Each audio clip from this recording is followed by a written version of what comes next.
दोस्तों, घर की प्रत्येक स्त्री, चाहे वह बहन हो, बेटी हो या फिर पत्नी हो, अपने कुल की लाज और इज्जत होती है। स्त्रियां कुल खानदान की मान सम्मान होती हैं और घर की लक्ष्मी होती हैं। अगर किसी घर की स्त्री अनुचित कार्य करती हैं, अपने कुल खानदान का मान मर्दन करती हैं, तो उसका दोष पति, पिता, भाई यानी पूरे परिवार को दिया जाता है। दोस्तों, मात्र सम्मान ही एक ऐसी चीज़ है जिसे पैसे से खरीदा नहीं जा सकता। सम्मान ही पूर्वजों को समाज में पहचान दिलाता है। स्त्रियों के सम्मान की रक्षा के लिए विष्णु पुराण में वर्णन किया गया है कि स्त्रियों को कभी भी इन 3 स्थानों पर अकेला नहीं छोड़ना चाहिए। ऐसे स्थानों पर अगर किसी महिला को अकेला छोड़ा जाता है तो उस स्त्री का सत्यानाश हो जाता है। इसके अलावा यदि कोई व्यक्ति अपने पत्नी को इन स्थानों पर अकेला छोड़ता है तो वह स्त्री सद्मार्ग से भटक जाती है, अर्थात वह स्त्री पदभ्रष्ट हो सकती है और फिर पूरे कुल का सर्वनाश होने से कोई नहीं रोक सकता है। इसलिए किसी भी पुरुष को इन 3 स्थानों पर अपने पत्नी के साथ सदैव रहना चाहिए। उसे कभी अकेला नहीं छोड़ना चाहिए, अन्यथा उसे स्वयं के सर्वनाश का ही सामना करना पड़ेगा। तो दोस्तों, चलिए जान लेते हैं कि विष्णु पुराण में कौन से ऐसे 3 स्थानों के बारे में बताया गया है जहां पर स्त्रियों को अकेला नहीं छोड़ना चाहिए। दोस्तों, आपसे रिक्वेस्ट है कि कहानी को पूरा जरूर सुनें, क्योंकि आधा अधूरा ज्ञान नुकसान का कारण बनता है। इसलिए वीडियो को पूरा ध्यान से लास्ट तक जरूर देखें।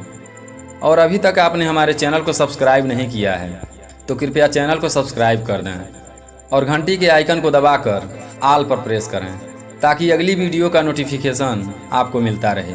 तो चलिए आपका ज़्यादा समय न लेते हुए इसे समझते हैं।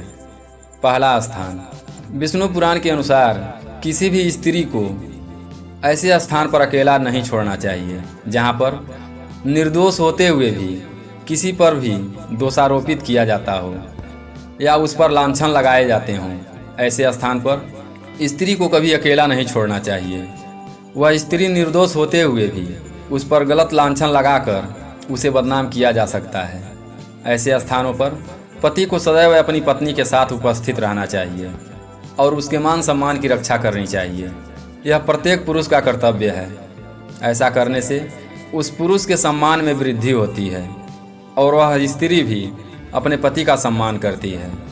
दूसरा स्थान, विष्णु पुराण में बताया गया है कि स्त्रियों को कभी भी बीमार अवस्था में अकेले नहीं छोड़ना चाहिए।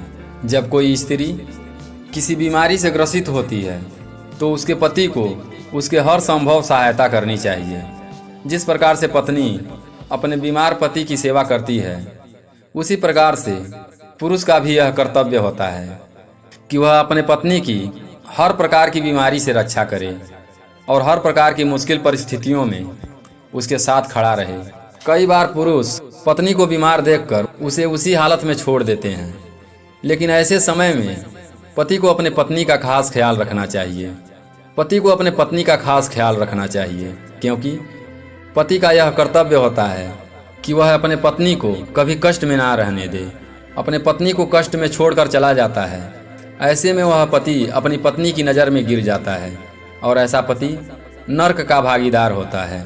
तीसरा स्थान, विष्णु पुराण में तीसरा महत्वपूर्ण स्थान बताया गया है कि किसी भी पुरुष को अपनी पत्नी को किसी अन्य पुरुष के साथ अथवा किसी दूसरे विहार में अकेले नहीं छोड़ना चाहिए, क्योंकि स्त्री और पुरुष का रिश्ता आग और कुश की तरह होता है। छोटी सी चिंगारी भी सर्वनाश कर सकती है। स्त्री को एकांत में पाकर किसी भी पुरुष की नीयत खराब हो सकती है। वह स्त्री पर अत्याचार कर सकता है। यह बात केवल पुरुष में ही नहीं, स्त्रियों में भी यह दोष पाया जाता है कि एकांत में उसे लंगड़ा लूला या कोई भी मिल जाता है तो अपने अच्छे से अच्छा पति को भूलकर दूसरे पुरुष के साथ शारीरिक संबंध बनाने लग जाती हैं। इसलिए पुरुष का कर्तव्य है कि वह अपनी पत्नी को कभी भी किसी दूसरे के घर में अकेले ना छोड़े, चाहे वह पुरुष आपका दोस्त रिश्तेदार ही क्यों ना हो। अपनी पत्नी को उसके साथ एकांत में कभी छोड़कर नहीं जाना चाहिए, क्योंकि कलयुग में काम वासना कभी भी किसी पर हावी हो सकता है। काम वासना के प्रभाव से पराये पुरुष या स्त्री अनैतिक संबंध बनाने से हिचकते नहीं हैं। इसलिए अपने कुल मान सम्मान इज्जत की रक्षा के लिए कभी भूल कर भी पराये पुरुषों के साथ अपनी स्त्री को कभी अकेला छोड़कर नहीं जाना चाहिए। दोस्तों, इन्हीं 3 स्थानों पर स्त्रियों को अकेले छोड़कर नहीं जाना चाहिए, ऐसा विष्णु पुराण में बताया गया है। दोस्तों, आशा करता हूँ कि यह वीडियो आपको अच्छी लगी होगी, तो वीडियो को लाइक करें, चैनल को सब्सक्राइब करें और कुछ भी प्यारा सा कमेंट करके इस वीडियो को अपने दोस्तों के साथ ज़्यादा से ज़्यादा शेयर करें। फिर मिलते हैं एक नई कहानी के साथ अगली वीडियो में। तब तक के लिए अपना ख्याल रखें, हमेशा खुश रहें। हमारे साथ वीडियो में अंत तक बने रहने के लिए धन्यवाद।